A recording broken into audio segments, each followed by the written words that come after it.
মাশাআল্লাহ মাশাআল্লাহ, তুই দেখো বয়স নেই, বড় হইলে বড় কথা। যাক আলহামদুলিল্লাহ, আল্লাহ পাক তার কবুল করুন, বলেন আমিন। এই রজনীতে যখন এসে শুধু আস্তে করে একটা ডাক দিতেন, খাদিজা।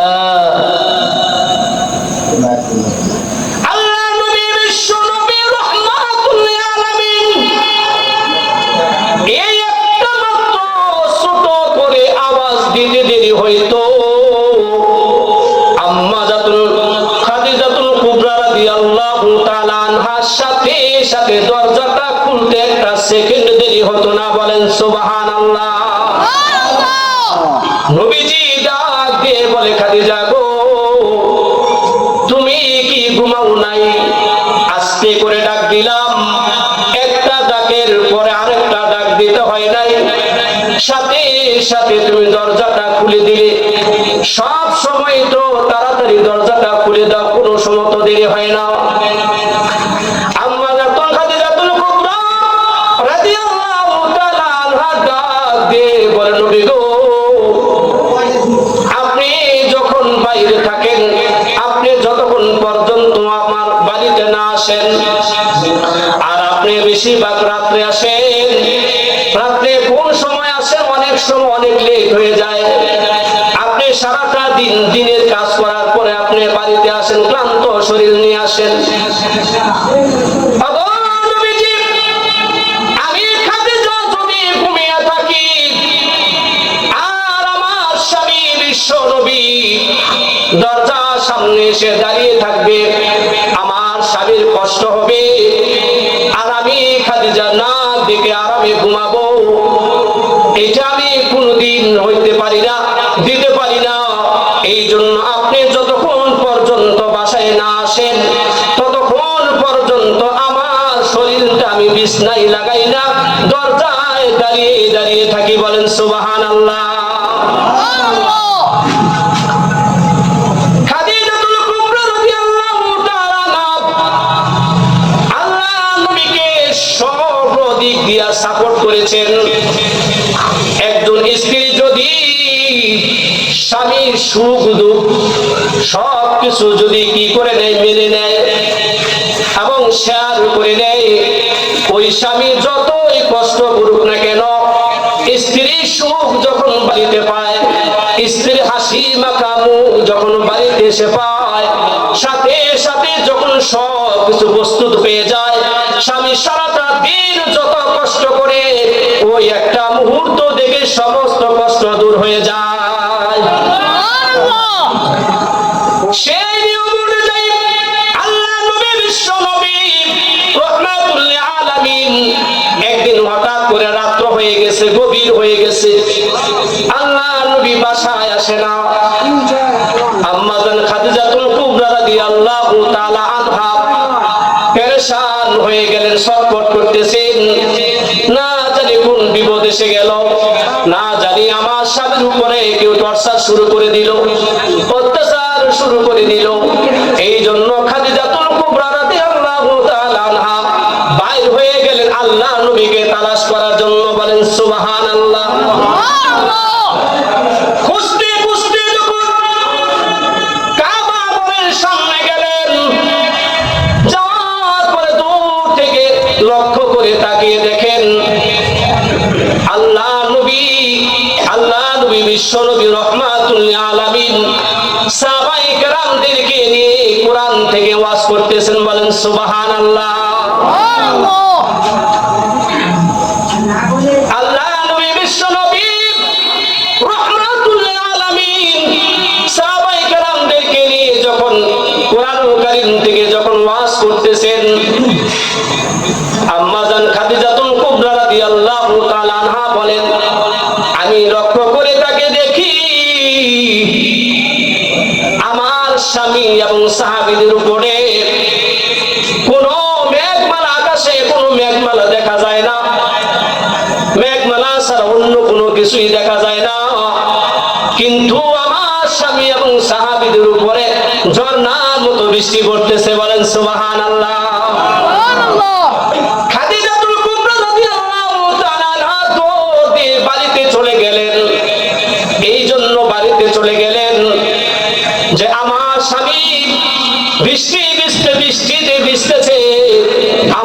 স্বামীর জন্য শুকনা কাপড়ের ব্যবস্থা করতে হবে। আর নবীর জন্য অপেক্ষা করতেছেন কোন সময় বাসায় আসবেন। আল্লাহ নবী যখন ওয়াজ শেষ করে বাসায় আসলেন, বাসায় আসার পরে যখন ডাক দিলেন খাদিজা, খাদিজাতুল কুবরা রাদিয়াল্লাহু তাআলা আনহা সাথে সাথে দরজাটা খুলে দিলেন এবং শুকনা কাপড় নবীকে দিলেন, নবী যেন পরিবর্তন করে ফেলে।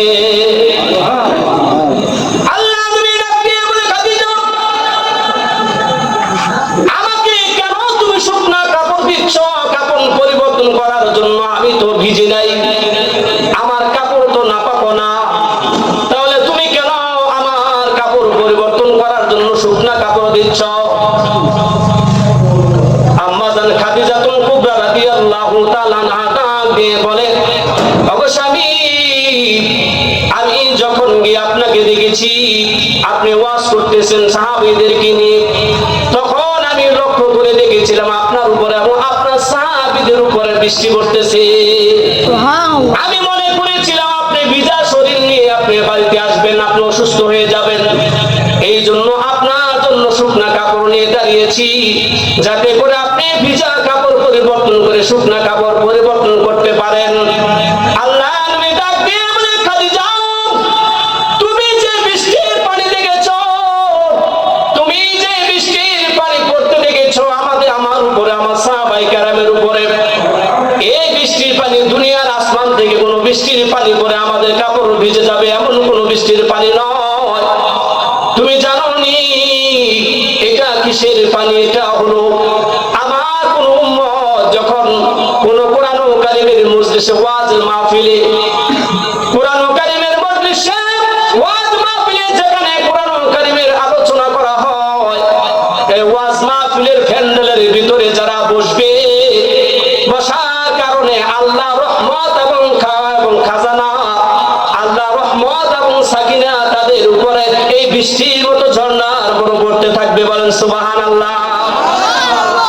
অতএব তুমি যা দেখেছো এটা হলো দুনিয়ার কোনো পানি নয়, এটা আল্লাহ রহমত এবং সাকিনা, যেটা পড়লে দুনিয়ার কোনো শরীর দুষ্ট করা হয় না, দুনিয়ার কোনো কাপড় পরিষ্কার করা হয় না। আমার উম্মত যখন গুনাহ করে, আমার উম্মতের শরীরে যখন গুনাহ নাপাক লাগে, আমার উম্মতের শরীরে, আমার উম্মতের অন্তরে যখন গুনাহ নাপাক লেগে যায়, তখন আল্লাহ রহমত এবং সাকিনা অবতীর্ণ হওয়ার কারণে আমার উম্মতের গুনাহকে এইভাবে পানির মতো পরিষ্কার করে ধুয়ে দেয়। বলেন সুবহানাল্লাহ। অতএব আমি বলবো না যে আপনারা আসেন মাহফিলে প্যান্ডেলের ভিতরে আসেন, যদি আপনারা মনে করেন যে না আমার উপরেও আল্লাহ রহমত থাকুক, সাকিনা আমার উপরে পড়ুক, তাহলে আপনি রাস্তাঘাটে থাকবেন না। আপনি মুমিন হয়ে থাকলে, উম্মত হয়ে থাকলে আপনি অবশ্যই অবশ্যই মাহফিলে প্যান্ডেলের ভিতরে চলে আসবেন। আর যারা মাহফিলের ভিতরে আসবেন, ওরা আবার মাহফিল থেকে চলে যাওয়ার পরে আবার রাস্তাঘাটে গিয়ে, দোকানপাটে গিয়ে আবার বিড়ি সিগারেট টান দেন না। বিড়ি সিগারেট যদি টান দেন তাহলে কিন্তু এই রহমত আর সাকিনা নাযিল হবে না। এখন এমন একটি সুন্নতের কথা বলবো, যেই সুন্নতটা যদি আমরা জিন্দা করতে পারি, তাহলে আপনার আমার আমল নামায় সাথে সাথে 100 শহীদের সওয়াব নেকি আল্লাহ দান করবেন। 100 সুন্নতের মধ্যে এক একজন শহীদের সওয়াব কি পরিমাণ হবে, ওই ব্যক্তি এবং জাহান্নাম এর মাঝখানে 3 খন্দক দূরত্ব থাকবে। সুবহানাল্লাহ। যার এক একটা খন্দকের দূরত্ব হচ্ছে 500 বছরের রাস্তা। জোরে বল সুবহানাল্লাহ। তাহলে একজন ব্যক্তির, একজন শহীদের সওয়াব যদি 1500 নেকি হতে পারে, এখন হিসাব মিলিয়ে দেখেন যে 100 শহীদের সওয়াব কত পরিমাণ হবে। আল্লাহু আকবার বলেন, আরো জোরে বলেন আল্লাহু আকবার। আওয়াজ, স্লোগান জোরে দিবেন। নেতার জন্য তো মাশাআল্লাহ আমরা গলা সিধা হয়ে গেলে, জোরে কোন ঠিক না? আল্লাহর জন্য আমরা তাকবীর জোরে দিতে পারবো না? তাকবীর জোরে দেওয়ার দ্বারা কয়েকটা ফায়দা। একটা হচ্ছে লোক ওরা বুঝবে যে মানুষ আছে চলেন যায়,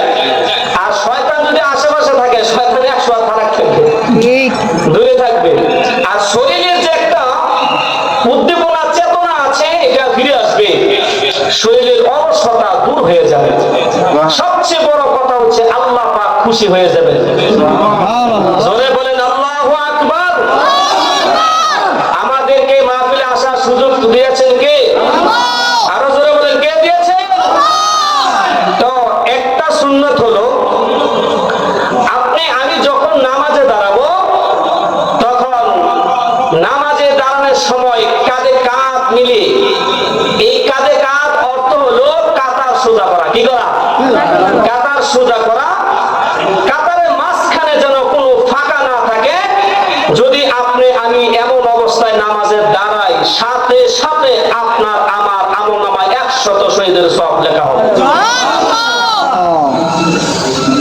আরেকটা সুন্নাত হলো, যখন কোন ওয়াজ মাহফিলে আমরা বসবো, ওয়াজ মাহফিল অর্থ হলো কোরআন কারীমের মজলিসে যখন আমরা বসবো তখন সামনে যে ফাঁকা জায়গাগুলি আছে, এই জায়গাগুলি যখন আমরা পূরণ করে বসবো, সাথে সাথে আপনার আমার আমলনামায় 100 শহীদের সওয়াব লেখা হবে। এখন আমি আপনাদেরকে বলবো না যে সামনে খালি পুরা করেন, এখন আপনারা নিজে নিজে করেন। আমরা চাই না যে 100 শহীদের সওয়াব এই মুহূর্তে আমাদের আমলনামায় চলে আসুক, চাই তো নাকি কন? এই জন্য আপনারা ইচ্ছায় কি করেন, সামনে সিট গিলে পুরা করেন, যাতে পিছনে লোক আসলে ওরা বুঝতে পারে।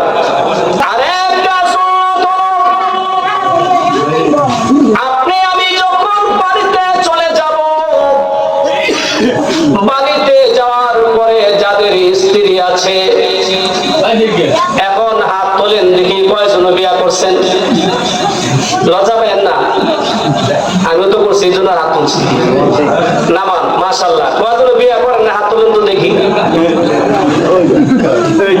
মাশাআল্লাহ মাশাআল্লাহ, তুই তো এখন বয়স নেই, বড় হইলে বড় রাখ। আলহামদুলিল্লাহ, আল্লাহ পাক তার কবুল করুন, বলেন আমিন। আল্লাহ নবী বলেন, যখন যদি কারো স্ত্রী থাকে, যখন কোন স্বামী তার বাড়িতে চলে যায়, বাড়িতে যাওয়ার পরে তার স্ত্রীর সামনে সামনে কাছাকাছি গায়ের সাথে গা লেগে, গায়ের সাথে গা লাগিয়ে, শরীরের সাথে শরীর লাগিয়ে বসবে। নিজের স্ত্রীর কাছাকাছি বসতে হবে, আবার অন্যের স্ত্রীর কাছাকাছি গিয়ে বসা যাবে না। ঠিক কিনা? স্ত্রীর সাথে গিয়ে কাছাকাছি বসবেন, গায়ের সাথে গা লাগিয়ে বসবেন। আল্লাহ নবী বলেন, গায়ের সাথে গা লাগিয়ে বসার সাথে সাথে আপনার আমার আমলনামায় 100 শহীদের সওয়াব নেকি লেখা হবে। তাহলে আজকে থেকে বাড়িতে গিয়া স্ত্রীর সাথে রাগ করেন না, রাগ না কইরা কাছাকাছি গিয়া বসবেন। বসবেন তো ইনশাআল্লাহ? আল্লাহ নবী বিশ্ব নবী রাহমাতুল আলামিন বলেন, স্ত্রীর কাছাকাছি বসবেন 10-15 মিনিট 20 মিনিট। যখন আপনি স্ত্রীর কাছাকাছি বসবেন, বসার পরে স্ত্রীর সাথে আলাপ আলোচনা করবেন, কথোপকথন করবেন, কথা বলবেন। এই কথাটা দুনিয়ারও হতে পারে, আখিরাতেরও হতে পারে, সংসারেরও হতে পারে, সম্পর্ক হতে পারে, ব্যবসা বাণিজ্য সম্পর্ক হতে পারে, সন্তানাদির সম্পর্ক হতে পারে। এক কথায় যে কোনো কথা আপনি স্ত্রীর সাথে যখন কথা বলবেন, স্ত্রীর সাথে কথা বলার সাথে সাথে আল্লাহ নবী বলেন, প্রত্যেকটা শ্বাস প্রশ্বাসে স্বামী স্ত্রী আমলনামায় 10টি করে নেকি লেখা হবে। এখন যদি আসতে জোরে বলেন সুবহানাল্লাহ। আর এখন যারা রাস্তাঘাটে দোকানপাটে যারা বসে আছেন, তাদের আমি এই কথা বলবো না যে আপনারা মাহফিলে চলে আসুন। তাদেরকেও আমি এই কথা বলবো না যে আপনারা দোকানপাট রাস্তাঘাট ছেড়ে দিয়ে মাহফিলে চলে আসুন। এটা আমি বলবো না, শুধু এতটুকু বলবো যে নবীর প্রিয় স্ত্রী আম্মাজাতুল খাদিজাতুল কুবরা, আম্মাজান খাদিজাতুল কুবরা রাদিয়াল্লাহু তাআলা আনহা নবীজির প্রথম স্ত্রী ছিলেন। আমরা সবাই জানি, জোরে বল ঠিক কিনা? নবীজির প্রথম স্ত্রী ছিলেন আম্মাজাতুল খাদিজাতুল কুবরা রাদিয়াল্লাহু তাআলা আনহা। আল্লাহ নবী যখন দুঃসময় চলতেছে, দুঃসময় যখন চলতেছে, তখন খাদিজাতুল কুবরা সব সময় নবীজির জন্য দুশ্চিন্তা আতঙ্কের মধ্যে থাকতেন। না জানি কোন সময় কোন খবর আসে, কারণ নবীজির কিন্তু তখন শত্রুর অভাব ছিল না। জোরে কোন ঠিক কিনা? নবীজির শত্রুর অভাব ছিল না। এই জন্য নবীজি যখন ঘর থেকে বাইরে যাইতেন দিনের কাজে, তখন যতক্ষণ পর্যন্ত বাড়িতে না আসতেন ততক্ষণ পর্যন্ত আম্মাজাতুল খাদিজাতুল কুবরা, আম্মাজাতুল খাদিজাতুল কুবরা রাদিয়াল্লাহু তাআলা আনহা পেরেশানি অবস্থায় থাকতেন, চিন্তায় থাকতেন যে না জানি কোন অবস্থা হয়েছে। তো নবীজি বেশিরভাগ রাত্রে আসতেন। দিনের বেলা সারাদিন দিনে কাজ করতেন আর রাত্রে বাসায় আসতেন। তো এমনি আর যখনই নবীজি বাসায় আসতেন, আসার পরে রাত্রে গভীর রজনীতে যখন এসে শুধু আস্তে করে একটা ডাক দিতেন, খাদিজা। আল্লাহ নবী বিশ্ব নবী রাহমাতুল লিল আলামিন এই একটা মাত্র ছোট করে আওয়াজ দিতে দেরি হইতো, আম্মাজাতুল খাদিজাতুল কুবরা রাদিয়াল্লাহু তাআলা আনহার সাথে সাথে দরজাটা খুলতে একটা সেকেন্ড দেরি হতো না। বলেন সুবহানাল্লাহ। নবীজি ডাক দিয়ে বলে, খাদিজা গো, তুমি কি ঘুমাও নাই? আস্তে করে ডাক দিলাম, একটা ডাকের পরে আরেকটা ডাক দিতে হয় নাই, সাথে সাথে তুমি দরজাটা খুলে দিলে। সব সময় তো তাড়াতাড়ি দরজাটা খুলে দাও, কোনো সময় তো দেরি হয় না। আম্মাজাতুল খাদিজাতুল কুবরা রাদিয়াল্লাহু তাআলা আনহা ডাক দিয়ে বলে, নবী গো, আপনি যখন বাইরে থাকেন, আপনি যতক্ষণ পর্যন্ত আমার বাড়িতে না আসেন, আর আপনি বেশিরভাগ রাত্রে আসেন, রাত্রে কোন সময় আসেন, অনেক সময় অনেক লেট হয়ে যায়। আপনি সারাটা দিন দিনের কাজ করার পরে আপনি বাড়িতে আসেন, ক্লান্ত শরীর নিয়ে আসেন। আমি খাদিজা যদি ঘুমিয়ে থাকি আর আমার স্বামী বিশ্ব নবী দরজার সামনে এসে দাঁড়িয়ে থাকবে, আমার স্বামীর কষ্ট হবে, আর আমি খাদিজা না দেখে আরামে ঘুমাবো, এটা আমি কোনদিন হইতে পারি না, দিতে পারি না। এই জন্য আপনি যতক্ষণ পর্যন্ত বাসায় না আসেন ততক্ষণ পর্যন্ত আমার শরীরটা আমি বিছনায় লাগাই না, দরজায় দাঁড়িয়ে দাঁড়িয়ে থাকি। বলেন সুবহানাল্লাহ। খাদিজাতুল কুবরা রাদিয়াল্লাহু তাআলা আল্লাহ নবীকে সব দিক দিয়ে সাপোর্ট করেছেন। একজন স্ত্রী যদি স্বামীর সুখ দুঃখ সবকিছু যদি কি করে নেয়, মেনে নেয় এবং শেয়ার করে নেয়, ওই স্বামী যতই কষ্ট করুক না কেন, স্ত্রীর সুখ যখন বাড়িতে পায়, স্ত্রীর হাসি মাখা মুখ যখন বাড়িতে এসে পায়, সাথে সাথে যখন সব কিছু প্রস্তুত পেয়ে যায়, স্বামী সারাটা দিন যত কষ্ট করে ওই একটা মুহূর্ত দেখে সমস্ত কষ্ট দূর হয়ে যায়।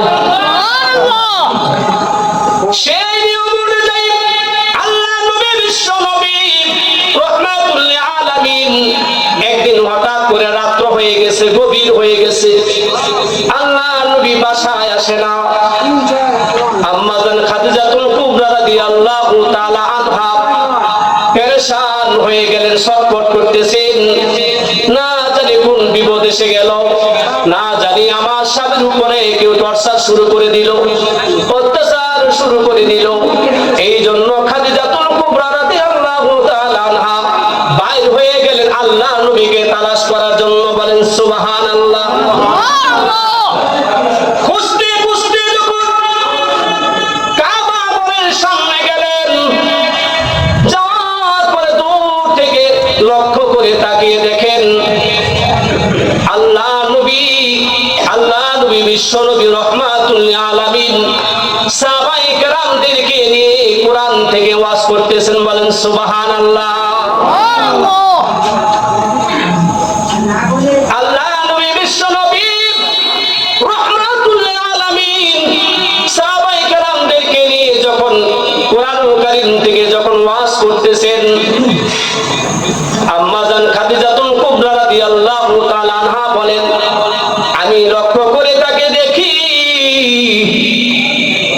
আমার স্বামী এবং সাহাবীদের উপরে কোনো মেঘমালা, আকাশে কোনো মেঘমালা দেখা যায় না, মেঘমালা ছাড়া অন্য কোনো কিছুই দেখা যায় না, কিন্তু আমার স্বামী এবং সাহাবীদের উপরে ঝর্ণার মতো বৃষ্টি পড়তেছে। বলেন সুবহানাল্লাহ। খাদিজাতুল কুবরা রাদিয়াল্লাহু তাআলা আনহা বাড়িতে চলে গেলেন। এই জন্য বাড়িতে চলে গেলেন যে আমার স্বামী বৃষ্টিতে ভিজতেছে, আমার স্বামীর জন্য শুকনা কাপড়ের ব্যবস্থা করতে হবে। আর নবীর জন্য অপেক্ষা করতেছেন কোন সময় বাসায় আসবেন। আল্লাহ নবী যখন ওয়াজ শেষ করে বাসায় আসলেন, বাসায় আসার পরে যখন ডাক দিলেন খাদিজাতুল কুবরা রাদিয়াল্লাহু তাআলা আনহা সাথে সাথে দরজাটা খুলে দিলেন এবং শুকনা কাপড় নবীকে দিলেন, নবী যেন পরিবর্তন করে ফেলে। আল্লাহ নবী ডাক দিয়ে বলে, খাদিজা, আমাকে কেন তুমি শুকনা কাপড় দিচ্ছ কাপড় পরিবর্তন করার জন্য? আমি তো ভিজে নাই, আমার কাপড় তো নাপাক না, তাহলে তুমি কেন আমার কাপড় পরিবর্তন করার জন্য শুকনা কাপড় দিচ্ছ? আম্মা জান খাদিজাতুল কুবরা রাদিয়াল্লাহু তাআলা আনহা ডাক দিয়ে বলে, ওগো স্বামী, আমি যখন গিয়ে আপনাকে দেখেছি আপনি ওয়াজ করতেছেন সাহাবীদেরকে নিয়ে, তখন আমি লক্ষ্য করে দেখেছিলাম আপনার উপরে এবং আপনার সাহাবীদের উপরে বৃষ্টি পড়তেছে। আমি মনে করেছিলাম আপনি ভিজা শরীর নিয়ে আপনি বাড়িতে আসবেন, আপনি অসুস্থ হয়ে যাবেন, এই জন্য আপনার জন্য শুকনা কাপড় নিয়ে দাঁড়িয়েছি, যাতে করে আপনি ভিজা কাপড় পরিবর্তন করে শুকনা কাপড় পরিবর্তন করতে পারেন। আল্লাহ নবী ডাক দিয়ে বলে, খাদিজা, তুমি যে বৃষ্টির পানি দেখেছো, তুমি যে বৃষ্টির পানি পড়তে দেখেছো আমার উপরে, আমার সাহাবায়ে কেরামের উপরে, এই বৃষ্টির পানি দুনিয়ার আসমান থেকে কোনো বৃষ্টির পানি পড়ে আমাদের কাপড় ভিজে যাবে এমন কোনো বৃষ্টির পানি নয়। তুমি জানো নি এটা কিসের পানি? এটা হলো আমার কোন উম্মত যখন কোন কোরআন কারীমের মজলিসে ওয়াজ মাহফিলে, কোরআন কারীমের মজলিসে ওয়াজ মাহফিলে যেখানে কোরআন কারীমের আলোচনা করা হয়, এই ওয়াজ মাহফিলের প্যান্ডেলের ভিতরে যারা বসবে, বসার কারণে আল্লাহ রহমত এবং খাজানা, আল্লাহ রহমত এবং সাকিনা তাদের উপরে এই বৃষ্টির মতো ঝর্ণার মতো পড়তে থাকবে। বলেন সুবহানাল্লাহ। অতএব তুমি যা দেখেছো এটা হলো দুনিয়ার কোনো পানি নয়, এটা আল্লাহ রহমত এবং সাকিনা, যেটা পড়লে দুনিয়ার কোনো শরীর দুষ্ট করা হয় না, দুনিয়ার কোনো কাপড় পরিষ্কার করা হয় না। আমার উম্মত যখন গুনাহ করে, আমার উম্মতের শরীরে যখন গুনাহ নাপাক লাগে, আমার উম্মতের শরীরে, আমার উম্মতের অন্তরে যখন গুনাহ নাপাক লেগে যায়, তখন আল্লাহ রহমত এবং সাকিনা অবতীর্ণ হওয়ার কারণে আমার উম্মতের গুনাহকে এইভাবে পানির মতো পরিষ্কার করে ধুয়ে দেয়। বলেন সুবহানাল্লাহ। অতএব আমি বলবো না যে আপনারা আসেন মাহফিলে প্যান্ডেলের ভিতরে আসেন, যদি আপনারা মনে করেন যে না আমার উপরেও আল্লাহ রহমত থাকুক, সাকিনা আমার উপরে পড়ুক, তাহলে আপনি রাস্তাঘাটে থাকবেন না। আপনি মুমিন হয়ে থাকলে, উম্মত হয়ে থাকলে আপনি অবশ্যই মাহফিলে প্যান্ডেলের ভিতরে চলে আসবেন। আর যারা মাহফিলের ভিতরে আসবেন, ওরা আবার মাহফিল থেকে চলে যাওয়ার পরে আবার রাস্তাঘাটে গিয়ে, দোকানপাটে গিয়ে আবার বিড়ি সিগারেট টান দেন না। বিড়ি সিগারেট যদি টান দেন তাহলে কিন্তু এই রহমত আর সাকিনা নাযিল হবে